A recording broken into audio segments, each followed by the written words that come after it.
আসসালামু আলাইকুম। তো আজকে আমরা আসছি পরিবার সহ একসাথে সিলেট। তো সকাল 4:30 নামছি বাস স্টেশনে। তো ওইখান থেকে সিএনজি দ্বারা আমরা একদম চলে আসছি কি বলে মাজারে। তবে হ্যাঁ, আমি যেসব কথা বলবো যে ওই যে ট্যুর ট্রাভেলের মতো ওগুলি বলতে পারবো না। তবে আমি কম্পেয়ার করব যে বিদেশের সাথে আমাদের অনেক পার্থক্য, অনেক ডিফারেন্ট। ঠিক আছে, এই যে ভারসাম্যহীন লোক যাদের ঘর বাড়ি নাই, তারা একদম এই জায়গাটা শুয়ে ভোরবেলা অবশ্য অনেক লোক একদম শুয়ে জিনিসটা মানে ফ্লোরটারে একদম নোংরা করে ফেলে, যা মানে সহ্য করার মতো নয়। বিদেশি দেশীয় ট্যুর যারা আসে, যারা ট্যুরিস্ট আসে দেখতে দেখতে আসে এই মাজারে, তারা দেখলেই তাদের কাছে বিচ্ছিন্ন লাগে, মানে একদম নিকৃষ্ট লাগে যে এইভাবে শুয়ে আছে। ঠিক আছে, আচ্ছা যাক, তারপর আমরা এখান থেকে মাজার জিয়ারত করে হোটেলে যাব। হোটেল অবশ্য আমরা অনেক আগে মানে 1-2 দিন আগে বুকিং দিয়ে রাখছি, যেখানে আমরা সকালে নাস্তা করছি, তারপর হোটেল রুমে উঠছি। ঠিক আছে, হোটেল রুমে উঠছি। যাই হোক, তো হোটেল রুম খুবই ভালো ছিল এবং তখন তো পর্যটক তখন তেমন বন্ধের দিন ছিল না যে অনেক লোক হবে। তো ওইখান থেকে আমরা গাড়ি নিয়ে আমাদের প্রধান উদ্দেশ্য ছিল আমরা ইয়েতে যাবো, এই যে বিছানাকান্দি প্রথম।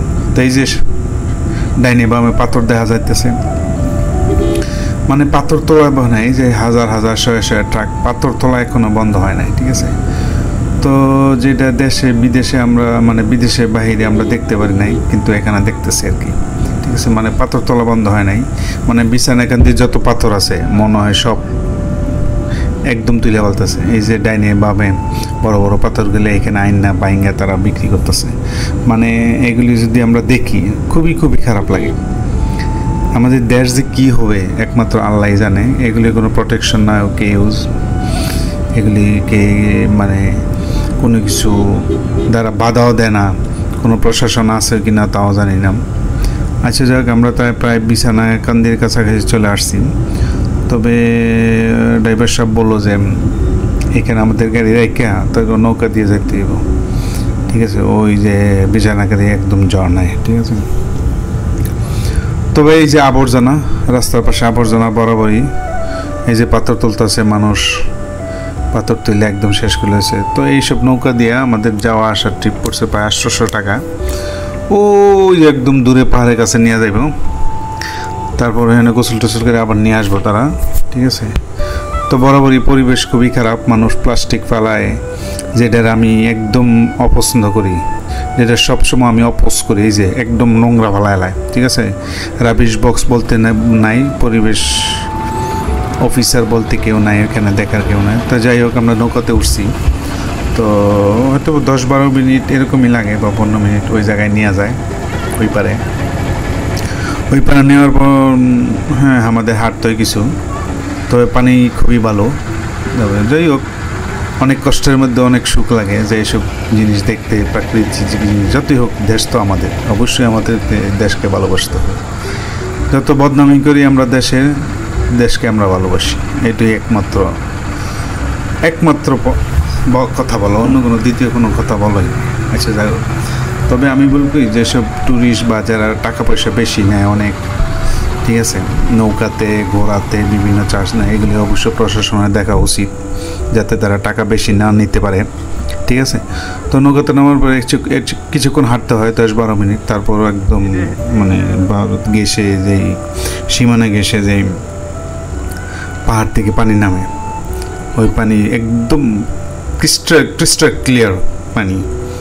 এই যে আগে অনেক পাথর ছিল, এখন পাথর নাই, পাথর সব নিয়ে নিয়েছে। পাথর থাকলে কত ভালো দেখাই যায় যে পাথর নিয়ে নিয়েছে। এবং পরিবেশ খুবই খারাপ, বরাবরের মতোই মানুষ প্লাস্টিক ফেলায়, রাবিশ ফেলায়, দেখার কেউ নাই, কোনো কর্মকর্তা ওই জায়গা নাই। আমরা দেশি লোক এখানে এইসব জিনিস করি। যাই হোক, পানি আসতেছে, তবে পানি খুবই খুবই ভালো লাগতেছে। মানে আল্লাহর যে প্রাকৃতিক যে পরিবেশ, মানে যে ঠান্ডা, খুবই খুবই ভালো লাগছে। আমি তো একসময় ওই পারে গেছিলাম, মানে পানির স্রোত ভাঙ্গা ওই যে ওই দূর দিয়ে ওই পারে গেছি, ওখান থেকে আসতে পারি না, প্রায় 45 মিনিট লাগছে আমার ওই দিক দিয়ে ঘুরে, ওই যে মসজিদ না কি বলে ওইটা, ওই দিক দিয়ে ঘুরে আসছে। যাই হোক, এটা আমার ফ্যামিলি, আমরা সবাই গেছিলাম। এবং বসে থাকাটা অনেক ভালো। আমার ছেলে ও তো অনেক পাগল। ঠিক আছে, তবে আমাদের কি করা উচিত এখানে সব জায়গায় পরিবেশে খুবই দেওয়া উচিত, পরিবেশটার খুবই সম্মান দেওয়া উচিত আর কি, ঠিক আছে। এখানে মানে আমরা কোন জায়গায় যে রাবিশ ফেলাবো ওই ব্যবস্থাটা নাই, তাই মানুষ যেখানে সেখানে রাবিশ করছে। এবং এখানে যে কাপড় চেঞ্জ করব, হ্যাঁ ঠিক আছে, ওই পরিবেশটা আছে মানে প্রাইভেটভাবে তারা তৈরি করে দিছে কাপড় চোপড় চেঞ্জ করার জন্য, কিন্তু একটু দামটা বেশি নেয়। অবশ্যই প্রশাসন যদি এগুলি খেয়াল করে তাহলে অবশ্যই ভালো হয়। এবং যে আরও অন্যান্য দিক আছে, যাতায়াত ব্যবস্থা খুবই দাম টাম নেয় এবং তেমন একটা সুবিধা না হয়তো, ঠিক আছে। তবে যাই হোক, পানি খুবই ঠান্ডা এবং বসে আছি, গোসল করছি, খুব ভালো লাগছে যতক্ষণে ছিলাম। এই বিছানাকান্দি এটা বলে, তবে পাথরগুলো অনেক নাই, খুবই খারাপ লাগছে। তবে আমাদের দেশে যদি বিদেশি পর্যটক আসতে হয় অবশ্যই কয়েকটা জিনিস, ঠিক আছে, এগুলি কয়েকটা আইন, ঠিক আছে, এগুলি অবশ্যই করতে হবে, প্রশাসনকে মেনে চলতে হবে, মানে বাধ্যবাধকতা করতে হবে। ওই পারে আমি দেখা যাইতেছে গেছি অনেক কষ্ট করে, আসতে অবশ্য 45 মিনিট লাগছে। এবং এক তো এক্সাইটেড আমি যে ওই পারে না গিয়ে আর পারি না, তবে স্রোতের মাঝে দাঁড়ানো জানা একদম নিয়ে যায়। তবে হ্যাঁ, এই স্রোতের পানির নিচে কিন্তু পাথর আছে, ঠিক আছে। আপনি যদি একবার পড়েন এই পাথরে যদি আপনার হাত পাও পড়ে বা ভাঙে তাহলে একদম শেষ, আপনি আর উঠতে পারবেন না, ওখানে মৃত্যু। কারণ কেউ কল্পনা করতে পারে না এই স্রোতের নিচে পাথর আছে।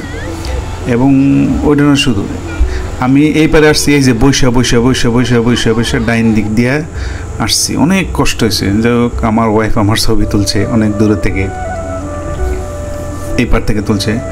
আমার 45 থেকে আমি আগে বলছি 48 মিনিট লাগছে এই পারে আসতে আসতে। তবে আমি কচ্ছপের মতো আস্তে আস্তে পাথর দৌড়ে আসছি, হাইটা আসা জানা, ঠিক আছে। তো বিছানাকান্দি খুবই ভালো লাগছে। অবশ্য পাথরটা তো থাকলে আরও ভালো লাগতো। এবং যদি কোনো সিকিউরিটি কর্মকর্তা ওই পাশে আসে, অবশ্যই বিজেপি, ওই যে একটা ঘরের মতো দেখা যায় বাংলাদেশে, ঠিক আছে, বিজেপি আছে ওরা। তবে পরিবেশ কোনো অফিসার থাকলে বা কোনো কর্মকর্তা থাকলে খুবই ভালো লাগতো আমার, ঠিক আছে। সিকিউরিটি, পরিবেশ যাতে না কেউ ধ্বংস না করে, এখানে সেখানে যে ময়লা না ফেলায়, খুবই ভালো লাগতো। তো অবশেষে এখান থেকে আমরা চলে আসছি। আমি একটু পরেই কাপড় বদলাইছি, ঘোড়ার পিঠে চলে আসছি। আমার মেয়ে, আমার বাগনি, ওরা ঘোড়াতে উঠবে, খুবই এক্সাইটেড। তো এইখান থেকে আমাদের পরবর্তী গন্তব্য হচ্ছে রাতারগুল। আমি অবশ্য কাপড় পাল্টাতে পারি নাই, লঙ্গিটা পরছি, হ্যাঁ ঠিক আছে। তো পরে গিয়ে বদলাই ফেলছি। আচ্ছা যাক, আমার ছেলে আর আমি ঘোড়াতে। পরবর্তীটা হচ্ছে আমাদের রাতারগুল যাব, ঠিক আছে। তো ঘোড়ার চাষটাও আমি মনে করি একটু বেশি নিছে।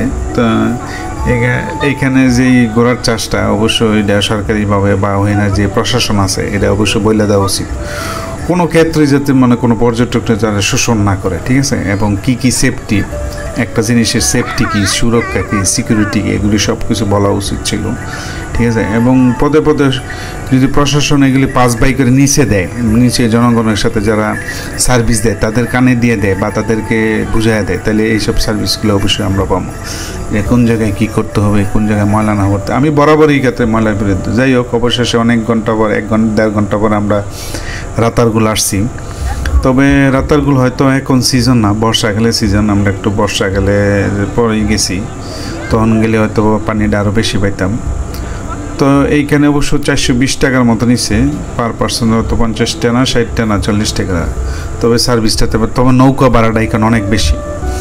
এটা প্রশাসন মানে এখানে কি বলবো, প্রশাসন এটা দেখা দরকার। আমি অনুরোধ করবো তাদেরকে যে নৌকা ভাড়াটা এত অত্যাধিক কেন, অত্যাধিক আমি বলবো না, দামগত অনেক অত্যাধিক, ঠিক আছে।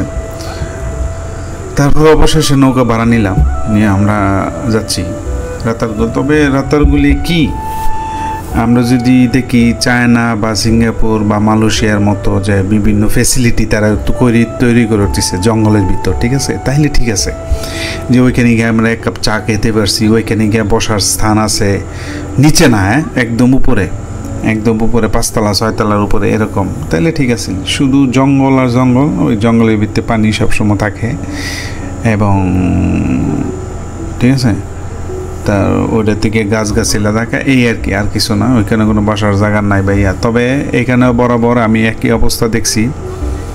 আমি আবারও বলবো, আমাদের পরিবেশের কোনো রক্ষা নাই। মানুষ যেখানে সেখানে ময়লা বানায়, স্পেশালি সবচেয়ে বেশি ফেলায় প্লাস্টিক বোতল, ঠিক আছে, যেগুলো আমার দেখলে খুবই লাগে। হ্যাঁ, তবে রাতারগুল পানি দেখে এবং গাছগাছালি দেখে খুবই ভালো লাগছে, এটা বরাবরই খুবই সুন্দর লাগছে।